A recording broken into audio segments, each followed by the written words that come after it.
आप लोग जितने लोग यहाँ आए हैं कैसे आए हैं, कौन बताया आने का? खुद से देखे कोई इससे पहले संस्था अभियान कितने लोग हैं जो यहाँ आने से पहले दंशराज का नाम भी नहीं जानते थे? पहली बार दंशराज का नाम इसी कार्यक्रम में सुने। पहले से कितने लोग हैं जो दंशराज के बारे में पहले जानते थे? ठीक,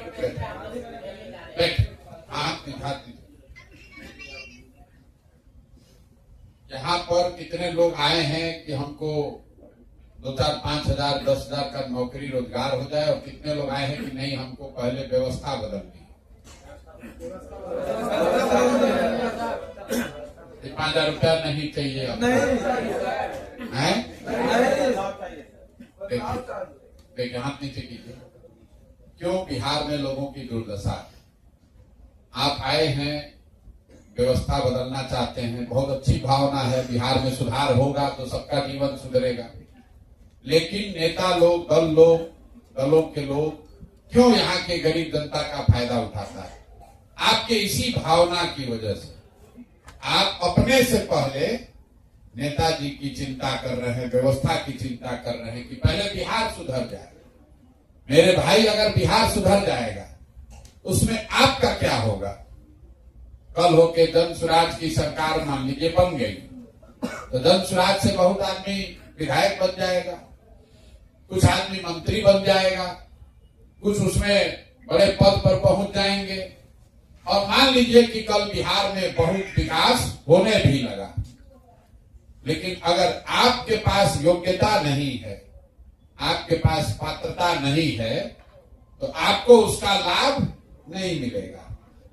यहाँ पटना जाइएगा, मार्केट में बहुत बड़ा बड़ा दुकान है, गाड़ी भी बिक रहा है, लेकिन गाड़ी वही खरीद सकता है जिसके पास साधन है, पैसा है। यहाँ सड़क बन गया, सड़क बनने का फायदा किसको है? जिसके पास गाड़ी का चलने का सुविधा होगा वही ना सड़क को देखेगा भाई। जब मधुबनी से सहरसा से पटना आने का पैसे नहीं है तो उसको मालूम क्या है कि सड़क बना है कि खराब है कि अच्छा है? तो बिहार में व्यवस्था बदलने की जरूरत है, बिल्कुल व्यवस्था बदलने की जरूरत है, क्योंकि यहाँ बहुत भ्रष्टाचार है, लोगों के लिए पढ़ाई नहीं है, गरीबी है, आपको पलायन करना पड़ता है। लेकिन जब व्यवस्था बदले उसमें आपके लिए भी कुछ हो, ये उससे भी ज्यादा जरूरी है।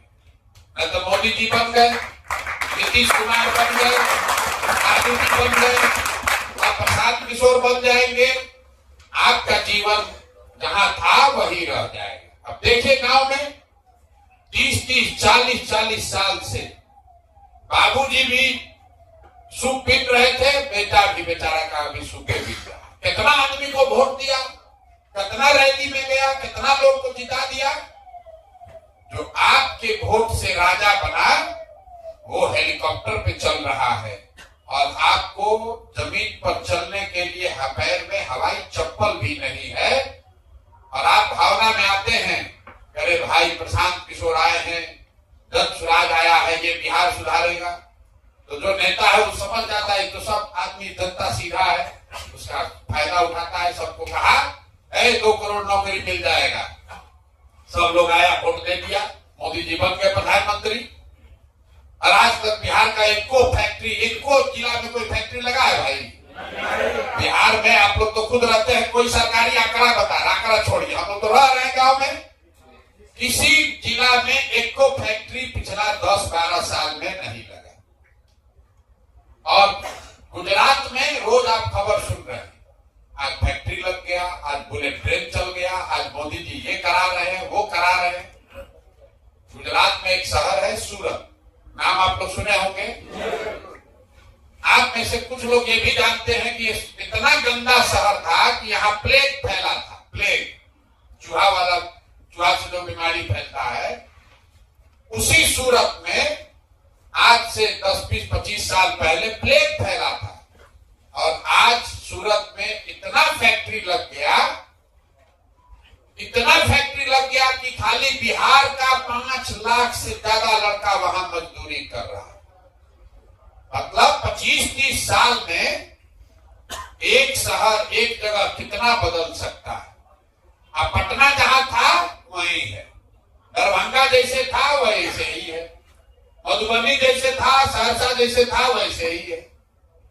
एक सूरत में 30 साल में 0 से बढ़कर 5 लाख लोगों को मजदूरी मिल रहा है, खाली बिहार का 5 लाख, दूसरा राज्य का छोड़ दीजिए। आप 25-30 साल से लालू नीतीश बिहार में अभी चावले बांट रहे हैं। तो ये बदलाव होना चाहिए, ये बदलाव होना चाहिए। लेकिन आदमी क्या पूछता है, भाई किस पर भरोसा करे?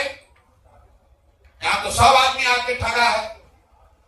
पहले कांग्रेस वाला बोला, फिर लालू जी बोले, फिर नीतीश भाजपा मोदी जी बोले, सुधार नहीं हुआ, प्रशांत किशोर आके बोल रहे, ये भी झूठ बोलेंगे, क्या कीजिएगा?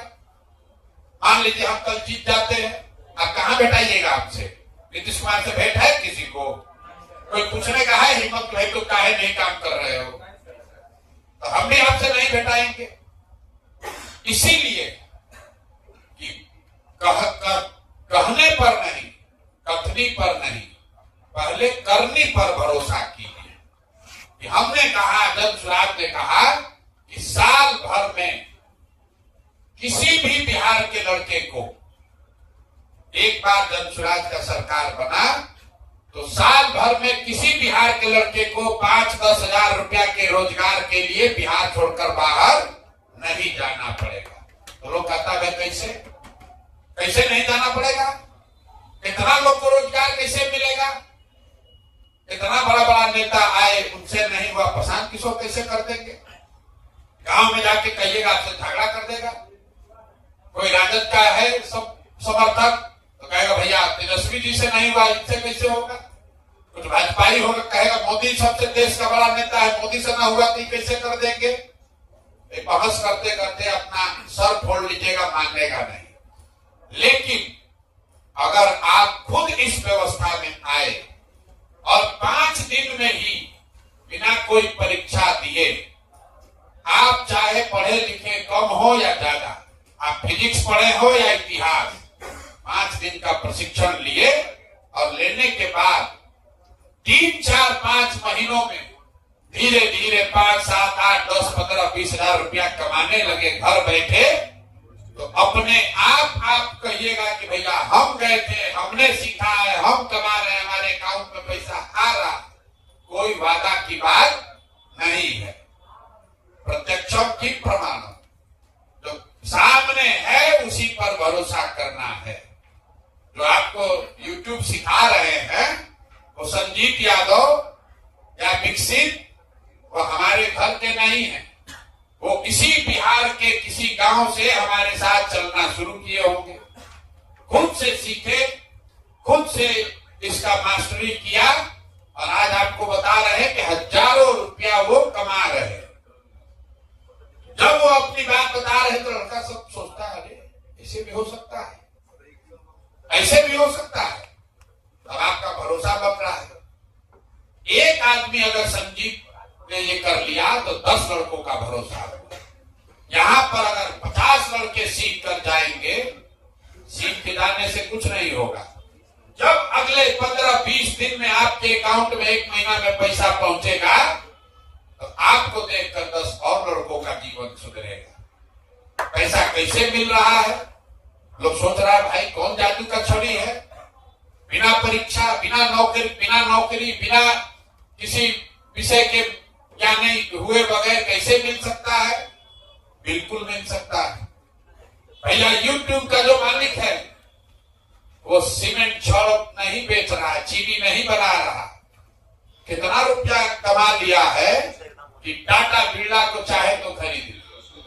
जो फेसबुक का मालिक है वो कहां दुकान खोला है बिहार में, अब इंडिया में कहीं दुकान नहीं खोला है। ऐसा दुकान बनाया है जो आपके मोबाइल पर है और उस दुकान से जो कुछ भी बिकता है घर घर। आज से 10 वर्ष पहले किसी को जानता था व्हाट्सएप क्या है? आपको नहीं मालूम था? आपको नहीं मालूम था फेसबुक क्या है?